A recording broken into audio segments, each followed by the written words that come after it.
सभी बच्चों का हार्दिक स्वागत और प्यार भरा स्नेह मेरी तरफ से। आज की वीडियो में बेटा मैं गद्य गर्मा का पाठ पढ़ाऊंगा। गद्य गर्मा में आपका पाठ है रॉबर्ट नरसिंह होम में, और ये पाठ लिखा है बेटा कन्हैयालाल मिश्र प्रभाकर ने। तो ये बहुत अच्छा पाठ है। इस पाठ में ये मैं समझता हूँ भारतीय नहीं बल्कि विश्व प्रसिद्ध कहना चाहिए, विश्व प्रसिद्ध समाज सेविका मदर टेरेसा के बहुत ही चारित्रिक स्वभाव, उनकी विशेषताओं का एक ऐसी झांकी प्रस्तुत की है लेखक ने जिसमें कि उनके जो अंदर की प्रतिभा है वो निखर करके सामने आती है। वो बहुत बड़ी समाज सेविका थी, बहुत ही उनके अंदर दया की भावना थी, दया की सागर थी। मैंने आपको शायद एक बार बताया था क्लास में कि बेटा व्यवहार बहुत बड़ी चीज होती है। आप किसी रोगी के पास बहुत बुरा मुंह लेकर के लटका करके खड़े हो जाएं तो रोगी अगर समझ लीजिए 2 दिन में सही होने को है तो वो 4 दिन में भी सही नहीं होगा। ये होता है एक मनोवैज्ञानिक प्रभाव। और अगर उसी रोगी के पास आप जाकर के खिलखिलाता हुआ चेहरा और उससे कह रहे भाई साहब आपके लिए कोई रोग नहीं है, आप बिल्कुल सही हैं, अरे बिल्कुल सही हो गए, चिंता क्यों करते हो, बिल्कुल सही, अब तो आपको रोग ही नहीं है, आप सही हो जाएंगे, तो रोगी निश्चित ही उसको कितना भी असाध्य रोग हो बेटा वो भी अपने अंदर एक अच्छा अनुभव करेगा और वो बिल्कुल सही हो जाएगा। तो इसमें जो काम डॉक्टर अपनी दवाइयों से नहीं कर पाते थे वो कार्य मदर टेरेसा रोगी के प्रति अपना शिष्ट और मृदु और प्यार भरा स्नेह व्यवहार के द्वारा वो करके दिखला देती थी। रोगी खुश हो जाता था, हंसता था। और ये मदर टेरेसा जो है फ्रांस की थी और उन्हीं के साथ जर्मनी की एक इनकी साथी थी, उनका नाम था क्रिस्टहेल। तो बेटे ये दोनों साथ एक मिलकर के दोनों साथ मिलकर के इसमें नर्सिंग होम में सेवा देती थी। उसी सेवा भाव का वर्णन लेखक ने बहुत ही अच्छे शब्दों में किया है। लेखक की बेटा ये भाषा होती है कि वो जो है किस तरीके से अपने जो शब्द रूपी मोती होते हैं वो कैसे पिरोता है, कैसे उनको पिरो करके बढ़िया कहना चाहिए माला बनाता है। और यही शब्द मिलकर के वाक्य बनते हैं, वाक्य मिलकर के एक पूरा पाठ बनता है। यही इसमें दिखाया गया है। बेटा आप भी मैं आपको इस पाठ का व्याख्या करके आपको बताऊंगा। और जैसे कि मैं रोजाना करता हूं, अभी आपका ये रॉबर्ट नरसिंह होम में पाठ चलेगा आपके स्क्रीन पर और आप उंगली रख करके इसको देखते जाएंगे, पढ़ते जाएंगे। मैं इसका अर्थ बताऊंगा। अर्थ में बेटा वैसे कुछ नहीं है, बहुत साधारण सा है ये, लेकिन फिर भी मैं इसको दोहरा दूंगा और इसको आप लोग देख लेंगे। बहुत अच्छा पाठ है। अब मैं आपका पाठ शुरू करता हूं और मैं समझता हूं आप बहुत अच्छी तरीके से इसको देखेंगे। ये इन्होंने जो वर्णन किया है इस पाठ का, लेखक ने, ये सितंबर 1951 की घटना का वर्णन है। तो आप लोग इसको देखेंगे। बेटा मैं शुरू करता हूं और इस पर स्क्रीन पर आप देखते जाइए और मैं आपका पाठ शुरू करता हूं।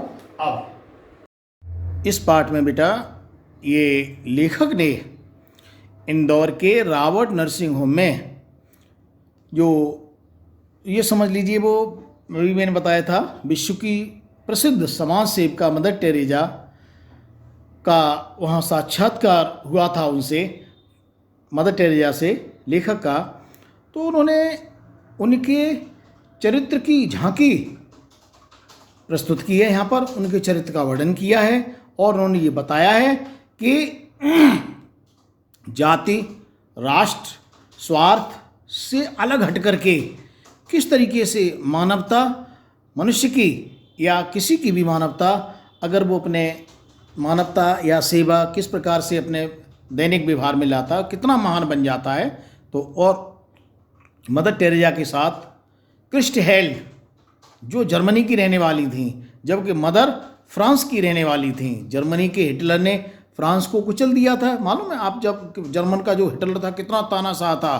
तो दोनों स्त्रियों को साथ देकर के लेखक को थोड़ा आश्चर्य हुआ, और जब संबंध में मदर से पूछा गया तो उनके उत्तर ने लेखक को निरुत्तर कर दिया, शांत कर दिया, और क्या क्या सोचने पर मजबूर कर दिया कि मनुष्य ने व्यर्थ ही स्वयं को चारों ओर से जाति है, क्षेत्र है, धर्म है आदि के दायरों में कैद कर रखा है, और यदि उसे सही अर्थों में मनुष्यत्व को प्राप्त करना है तो इन दायरों से बाहर निकल करके असली जो मानवता होती है, नैतिकता होती है, उसके दायरे में आना होगा। भाई मनुष्य के अंदर जिस मनुष्य के अंदर मनुष्यता नहीं है वो मनुष्य नहीं कहलाता है। तो बेटा उसी का वर्णन है यहाँ पर, जिन्होंने इसमें बताया कि कल तक जिनका अतिथि था आज उनका परिचारक हो गया, क्योंकि मेरी अतिथि अचानक रोग की चपेट में आ गई और इंदौर के रॉबर्ट नर्सिंग होम में लाना पड़ा उनको, उनकी देख रेख करने के लिए, उनको उनकी ट्रीटमेंट करने के लिए। तो ये बेटा घटना है सितंबर 1951 की। ये बता रहे हैं, लेखक बता रहे हैं कि रोग का आघात पूरे वेग में, परिणाम कपकपाता और वातावरण चिंता से घिरा घिरा कि हम सब सुस्त। तभी मैंने चौंक कर देखा कि अपने विशिष्ट धवल वेश में आच्छादित एक नारी कमरे में आ गई है। वो तो अपने रोगी के पास किस तरीके से लेखक बैठा हुआ था, उसी समय उन्होंने देखा एक स्वच्छ सुंदर सफ़ेद कपड़ों में और एक नारी कमरे में प्रविष्ट हुई। देह उनकी कोई 45 वसंत देगी, लगभग 45 वर्ष आयु थी। वर्ण हिम श्वेत, बिल्कुल सफ़ेद बर्फ जैसा उनका चेहरा, पर अरुणोदय की रेखाओं से अनुरंजित कद, लंबा और सुता सुता सा था। लंबा मुंह अच्छा नहीं लगता बीमार के पास, लंबा मुंह नहीं। आते ही उन्होंने एक साफ सुथरी उच्चारण, साफ और स्वर आदेश का, पर आदेश न अधिनायक का न अधिकार का, पूर्णतः माँ का, जिसका आरंभ होता है शिकंजे से और अंत गोद में। कितना सुंदर बेटा वर्णन किया। देखिए उन्होंने बताया, अभी मैंने आपको बताया था वहाँ कि अभी मैंने इतना अच्छी तरीके से एक्सप्लेन आपको किया था कि रोगी व्यक्ति के पास बहुत ही बुरा मुंह लेकर के जाओगे तो कितना गंदा लगता है, कैसा उसके अंदर नेगेटिविटी पैदा होती है, नकारात्मक भावना पैदा होती है।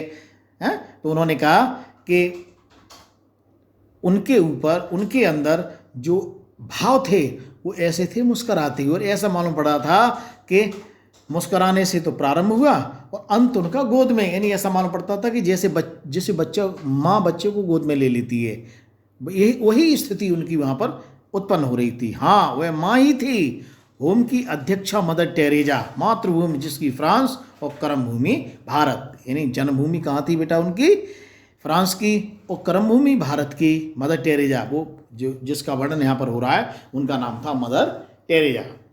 उभरती तरुणमयी से उम्र के इस ढलाव तक रोगियों की सेवा में लवलीन, यही काम, यही धाम, यही राग, यही चाह, और बस यही यानी उनका बस एक ही काम था, मनोवेग से, अपने मन से। देखिए बेटा ऐसा होता है, व्यक्ति कार्य करता है तो तन और मन दोनों लगा करके कार्य करोगे तो आपका कार्य निश्चित ही सफल होगा। वैसे तो कहते हैं तन मन धन तीनों से लगा करके करना चाहिए, और यह धन नहीं है आपके पास तो तन और मन लगा कर करिए। ऐसा नहीं हम कार्य कर रहे हैं हम यहाँ, शरीर हमारा यहाँ है, मन हमारा कहीं दूसरी जगह घूम रहा है।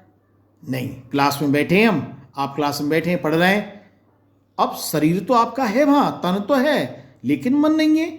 जब आपका मन नहीं होगा तो वो चीज़ आपकी समझ में बिल्कुल कदापि नहीं आएगी। और आपका मन है, शरीर आपका स्वच्छ सही नहीं है तो बेटा वो भी अच्छा नहीं रहेगा। इसलिए तन और मन दोनों ही व्यक्ति के स्वस्थ होने चाहिए। और ये मदर टेरेसा तन मन पूरे मनोवेग से रोगी की सेवा करती थी। और इन्होंने क्या बताया है, उन्होंने रोगी के दोनों म्लान कपोल और अपने चांदनी चर्चित हाथों से थपथपाई तो उसके सूखे अधरों पर चांदी की एक रेखा खिंचाई, और मुझे लगा वातावरण का कुछ कम हो गया। उन्होंने क्या कहा कि जैसे ही उन्होंने अपने हाथ और रोगी के माथे पर रखे, थपथपाए, उसके गालों को पकड़ करके बहुत अच्छी तरीके से थपथपाया, और क्या, और एक चांदी सी स्वच्छ रेखा खिंच करके वातावरण में ऐसे फैल गई जैसे कि यहाँ पर वातावरण बहुत हल्का हो गया हो। तभी ये खटाक और हमारा डॉक्टर कमरे के भीतर।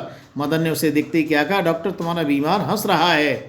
डॉक्टर ने क्या, डॉक्टर अंदर आए, अरे डॉक्टर साहब आप बता रहे कब से दवा कर रहे हैं, और मेरे आते ही आपका ये रोगी तो व्यक्ति जो बीमार था वो हंस रहा है। हाँ मदर, डॉक्टर ने कहा तुम हंसी बिखेरती जो। डॉक्टर ने अपने जाने कितने अनुभवों को एक ही वाक्य में गूंथ दिया। उन्होंने कहा हाँ मदर, आप हंसी जो बिखेरती हो। मैंने हंसने के ऊपर क्या बताया था कि आधा पेट भोजन कर दुगना पानी पीव, तिगुना श्रम चौगुनी हंसी वर्ष सवा सौ जीव। वो भी हंसी हमारी सकारात्मक होनी चाहिए, नकारात्मक नहीं।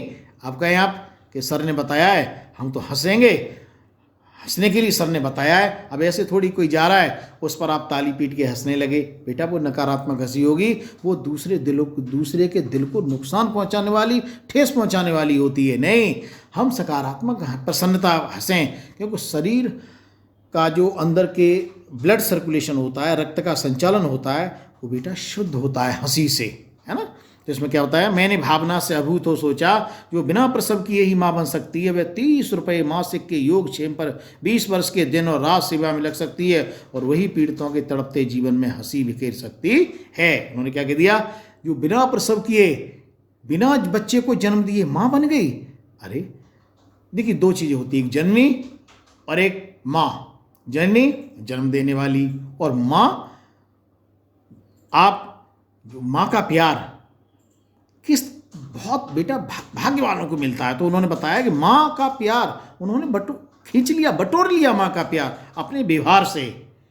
तो ये बता रहे हैं, तीसरे पहर का समय थर्मामीटर हाथ में लिए वह आई मदर टेरेजा, और उनके साथ एक नवयुवती उसी विशिष्ट धवल वेश में, गौर और आकर्षक, और हाँ गौर और आकर्षक इतनी, पर उसके स्वरूप का चित्रण करने में ये दोनों ही शब्द असफल मुझे मालूम पड़ रहे थे। यूँ कहकर उसके आसपास आ पाऊंगा कि शायद चांदनी को दूध में घोलकर ब्रह्मा ने उसका निर्माण किया हो। रूप और स्वरूप का एक दैवी सांचा सी है लड़की। नाम उसका क्या था, क्रिस्ट हेल, और जन्मभूमि उसकी कहाँ पर थी, जर्मनी। उन्होंने कहा मदर टेरेजा तो थी, लेकिन दूसरी एक लड़की और मदर टेरेजा के साथ में एक नवयुवती एक और आ गई, बिल्कुल विशिष्ट धवल वेश, और इतना स्वरूप, इसका चित्रण जो करने में नहीं बन रहा है। वो लेखक कहते हैं मेरे शब्द ही असफल होते, किसका वर्णन करूं, मेरे शब्द असफल होते हुए मुझे प्रतीत हो रहे हैं उसकी वर्णन करने में। तो वो, उसका नाम था क्रिस्ट हेल, और वो कहाँ की रहने वाली थी, जर्मनी की। फ्रांस की पुत्री मदर टेरेजा और जर्मनी की दुहिता क्रिस्ट हेल एक साथ, एक रूप, एक ध्येय, एक रस। कितना अच्छा वर्णन है। फ्रांस की पुत्री मदर टेरेजा और जर्मनी की क्रिस्ट हेल, दोनों एक साथ। तुम्हारा देश महान है, जो युद्ध के देवता हिटलर को भी जन्म दे सकता है, और तुम्हारे जैसी सेवाशील बालिका को भी। मैंने उससे कहा तो दर्प से दीप्त वह स्टेचू हो गई, और अपना दाहिना पैर पृथ्वी पर वेग से ठोंक कर बोली, यस यस। उन्होंने क्या कहा, अरे आप तो महान हैं, आपके देश में हिटलर भी जन्म ले सकता है, और आपकी सेवाशील जैसी बालिका को भी जन्म दे सकता है। सोच करके उन्होंने कहा यस यस। वह दूसरे कमरे में चली गई तो मदर टेरेजा को टटोला, आप इस जर्मन लड़की के साथ प्यार से रहती हैं? बोली हाँ। अरे वह भी ईश्वर के लिए काम करती हैं, और मैं भी, फिर प्यार क्यों न हो। मैंने नस्तर चुभाया, पर फ्रांस को हिटलर ने पद दलित किया था, यह आप कैसे भूल सकती हैं। उन्होंने कहा एक बात बताइए भाई, आपको मालूम है कि हिटलर ने फ्रांस को किस तरीके से पैरों तले रौंद दिया था, कुचला था, लेकिन आप इसको कैसे भूल सकती हैं, आप दोनों कैसे साथ साथ रहती हैं। नस्तर मेरा तेज था, यानी मेरी बात तेज थी, ऐसी बात थी जो कि चुभ जाए, लेकिन उन पर अछूती रही। बोली हिटलर बुरा था, उसने लड़ाई लड़ी, पर उससे इस लड़की का भी घर ढह गया, और मेरा भी, हम दोनों एक जैसे, हम दोनों एक। मदर टेरेजा ने झूम में इतने गहरे डूब कर कहा जैसे मैं उनसे उनकी लड़की को छीन रहा था, और उन्होंने पहले ही दांव में मुझे चारों खून चित्त दे मारा। मदर चली गई, सोचता रहा मनुष्य के बीच मनुष्य ने कितनी दीवारें खड़ी की हैं। ये बेटा बहुत अच्छा है, ये आपके अगर परीक्षा में आया ये पैराग्राफ में, तो ये अंडरलाइन, जो नीचे रेखांकित जो लाइन होती है, मनुष्य के बीच मनुष्य ने ही कितनी दीवारें खड़ी की हैं, ये बहुत अच्छा है। इसमें उन्होंने बताया कि मनुष्य ने ही, मनुष्य के बीच बीच में धर्म की, जाति की, कितनी दीवारें खड़ी कर दी हैं, और ऊंची दीवारें, मजबूत फौलादी दीवारें, भूगोल की दीवारें, जात भर की दीवारें, कितनी मनहूस, कितनी नगण्य और पर कितनी अजेय दीवारें खड़ी कर दी हैं उन्होंने। कितने अच्छे भाव भरे हुए हैं इसमें।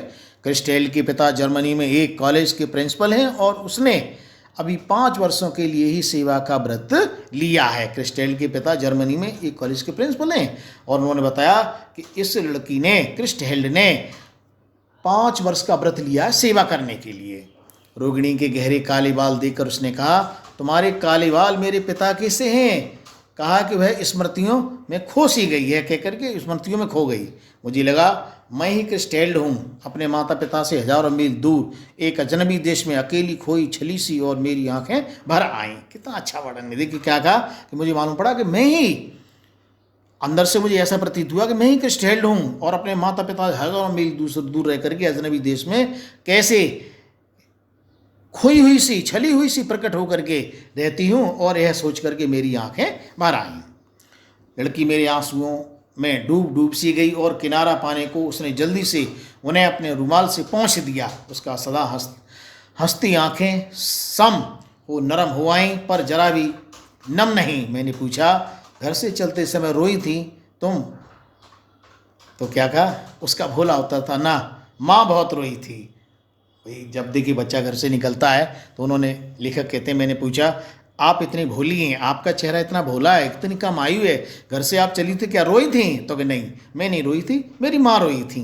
फटी आंख से कुछ देर में उससे देखता रहा, तब कुछ बिस्किट उसे भेंट किए, बोली धन्यवाद, थैंक यू, तांग शू। वह अक्सर हिंदी, अंग्रेजी, जर्मन भाषाओं के शब्द मिलाकर बोलती है। ऐस कहकर हम सब हंस पड़े और वह भी हंसती हंसती भाग गई। मदर टेरेजा बातों के मूड में थी। मैंने उनके हृदय मानस में चोर दरवाजे से झांका।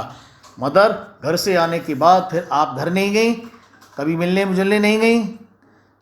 कान अपना काम कर चुके थे, वाणी को अपना काम करना था, पर मदर ने उसकी राह मोड़ दी और तब मैंने सुनी यह कहानी। देखिए मैंने उनसे कहा, मदर टेरेजा बातों के मूड में थी करने के, तो उनका वो कहता रहा है कि मैंने उनके अंदर के मूड को पहचान करके, उनके अंदर के भाव को पहचान करके मैंने उनसे कहा, मदर घर आने से के बाद फिर आप गई नहीं, कभी मिलने जुलने भी नहीं गई?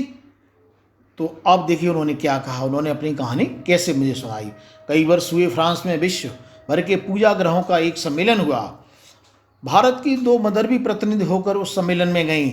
वे फ्रांस की ही थीं, उनके माता पिता फ्रांस में ही थे। उन्हें पता था कि वर्षों बाद हमारी पुत्रियां आ रही हैं।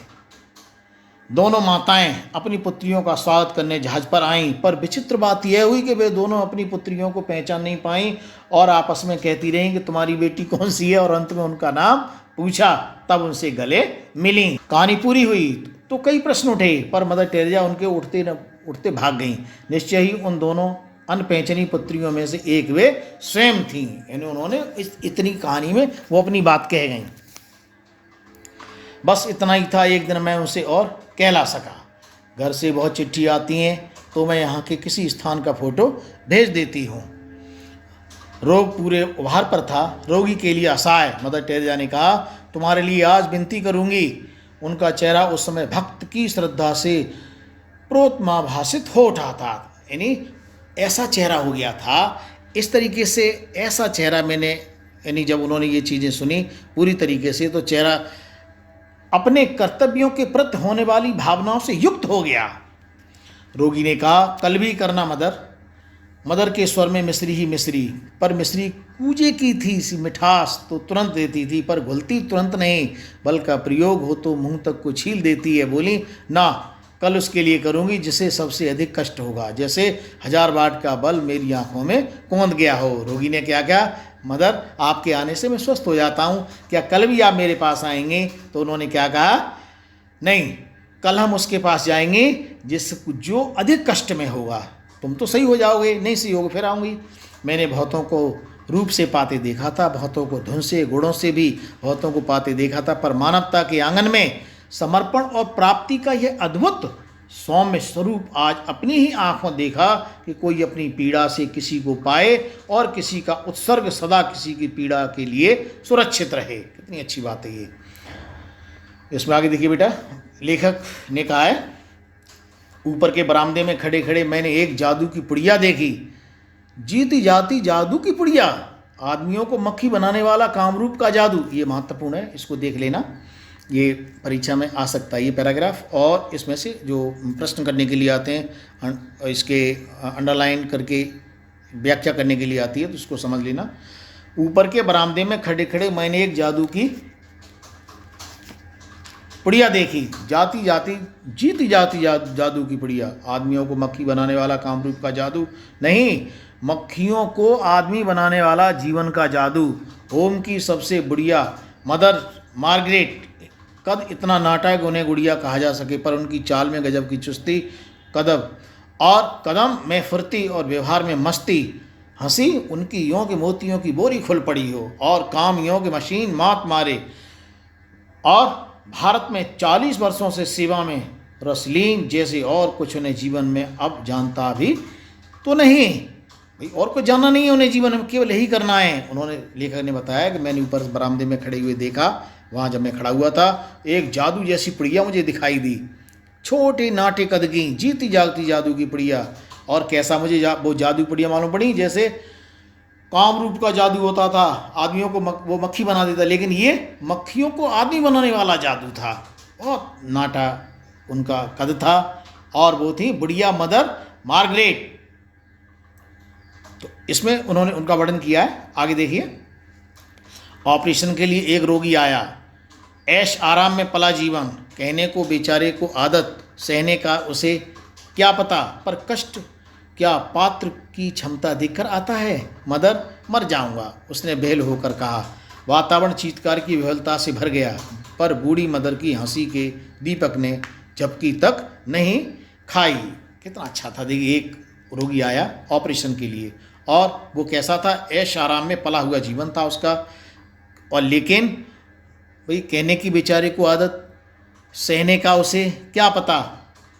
देखिए, जब बेटा इसमें उन्होंने बताया कि कष्ट आता है तो कष्ट किसी को कह करके नहीं आता है, और चाहे गरीब हो या अमीर हो, कष्ट जब आता है तो वो समान कष्ट देता है सबको। वो चीज़ अलग है कि व्यक्ति कितनी जल्दी अपना उपचार करा लेता है, कैसे करता है, वही बात उन्होंने बताई है। और वो कहता है, मदर मैं मर जाऊंगा, उसने बेहल होकर के कहा। और कैसा बेहल होकर के कहा, दुखी होकर के कहा, कि वातावरण चीत्कार की एक विशेष भावना में भर गया, और बूढ़ी मदर की हंसी दीपक ने झपकी तक नहीं खाई। और वो क्या बोली, कुछ नहीं, एवरीथिंग एवरीथिंग, सब कुछ। यानी जब उनसे ये बात पूछी गई, बेहल होकर के वातावरण चीत्कार से, भाई ने बताया था, भर गया, और बूढ़ी मदर की हंसी के दीपक ने झपकी तक नहीं खाई, हंसती रहीं। तो और उन्होंने क्या कहा कि यानी बोली, क्या बोली वो, कुछ नहीं, आज है एवरीथिंग, यानी सब कुछ, आज सब कुछ है, कल समथिंग, कल कुछ, और अगले दिन नथिंग, कुछ नहीं, यानी 2 days everything, next day something, and next day nothing. तो उन्होंने ऐसे कहकर खूब खिलखिलाकर हंसी, और आसपास भी वातावरण एकदम ऐसा हो गया कि सामने वाला भी झेंप जाए देख करके। रोगी के लिए उन्होंने कितनी अच्छी बात बताई, आज है, कल कुछ है, अगले दिन कुछ नहीं। एक रोगी उन्होंने देखा, चिंता के गर्भ से उठ उभरती रोगिणी, जोर से चुटकियां बजाकर वे किलकी, उठती, और अर्थ यह है कि उनकी जी उठी। उन्होंने क्या कहा, जैसे चुटकारी ली और एकदम किलकी मार कर क्या बोली, जी उठी। इसका मतलब क्या हुआ, जी उठी। एक रोगी को देख करके उन्होंने बड़े गर्व से, यह अनुभव कितना चमत्कारी है कि यहाँ जो जितनी अधिक बूढ़ी है वह उतनी ही अधिक उत्फुल्ल और मुस्कानमयी। यह किस दीपक की ज्योत है, जागरूक जीवन की, लक्ष्यदर्शी जीवन की, सेवा निरत जीवन की, अपने विश्वासों के साथ एक एकाग्र जीवन की। भाषा के भेद रहेंगे भी, पर यह ज्योत विश्व की सर्वोत्तम ज्योत है। कितना अच्छा इन्होंने बताया है कि यह किस दीपक की ज्योत है, जागरूक। उन्होंने इसमें बताया, लेखक कहता है कि भाषा के बहुत भेद रहेंगे भी, पर यह ज्योत विश्व की सर्वोत्तम ज्योत है। ये जो ज्योत चमक रही है, ये एक विशेष ज्योति जो चमक रही है, सेवा करने वाली जो ज्योति चमक रही है, यह सदैव अमर ज्योति है। सिस्टर क्रिसेल्ड का तबादला हो गया, अब वह धनी के भील सेवा केंद्र में काम करेंगी। ओह, उस जंगल जीवन में यह कर्पूरिका जो अपने स्वरम में इतनी लीन है कि उसे स्वर्ग के अतिरिक्त और कुछ दिखता ही नहीं, कुछ सूझता ही नहीं है। वो वहाँ काम करेगी जाकर के, वह हम लोगों के मिलने आई, हम लोग यानी जो हम लोग बैठे थे वहाँ उनसे मिलने आई, हंसती खिलती बिखरती और कुदरती यहाँ से आने की उसे विषाद नहीं, एक एक नई जगह देखने का चाव उसके रोम रोम में। पर मुझे उसका जाना कचोट सा लग रहा था, अंदर से वेहल हो रहा था मैं। वह दूसरे रोगियों से मिलने चली गई, यानी मेरे पास आई, फिर वो दूसरे रोगियों से मिलने के लिए चली गई। और क्या उन्होंने बताया, इधर उधर जाते जाते वह 2-3 बार कमरे के बाहर से निकली, पर फिर एक बार भी उसने उधर नहीं झांका। मैंने अपने से कहा, कोई लाख उलझे उसे किसी में नहीं उलझना है।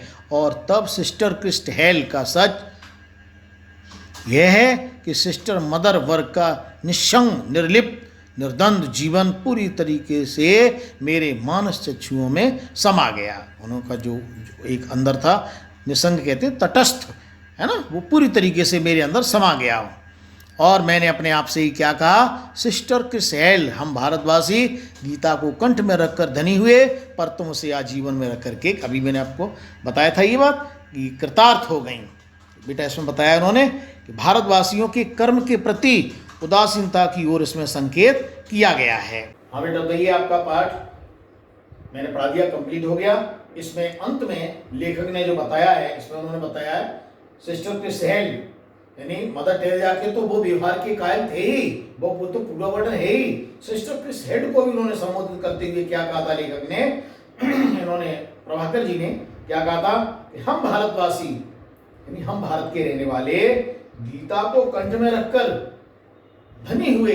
वो तो हम तो कंठ में रखकर के धनी हुए थे, लेकिन आप उसे जीवन में चरितार्थ करके, जीवन में ला करके कृतार्थ हुई। आपने वो सिद्ध करके दिखा दिया कि वास्तव में हमने तो पढ़ा ही था, हम तो कंठ तक, हमारी गीता जो है हमारे कंठ तक सीमित रही थी, लेकिन आपने इसे वास्तविक जीवन में ला करके हमें कृतार्थ कर दिया, हमें ये चीज दिखा दी कि वास्तव में समाज में सेवा का क्या महत्व होता है।